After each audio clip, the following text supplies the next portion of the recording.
Çiçek gibi kanadımı süzmedim, murat alıp doya doya gezmedim. Bu kara yazıyı kendim yazmadım, alnıma yazılmış bu kara yazı. Kader böyleymiş ağlarım bazı. Gönül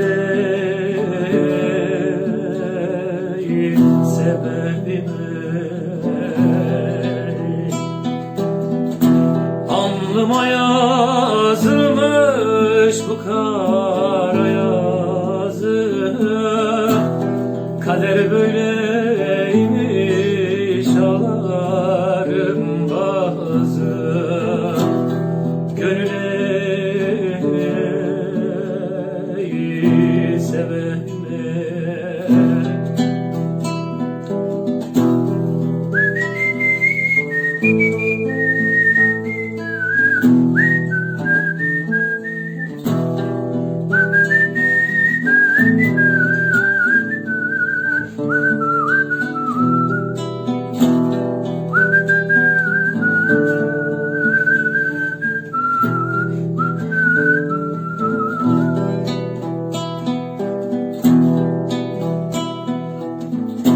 Geceleyin uyku girmez gözüme,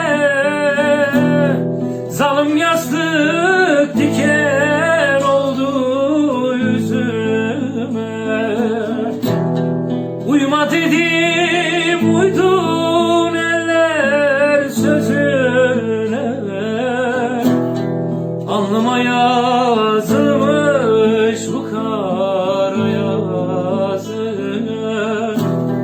Kader böyleymiş ağlarım bazı. Gönül ey sebebim ey, alnıma yazılmış bu kara yazı. Kader böyleymiş ağlarım bazı. Gönül ey sebebim ey.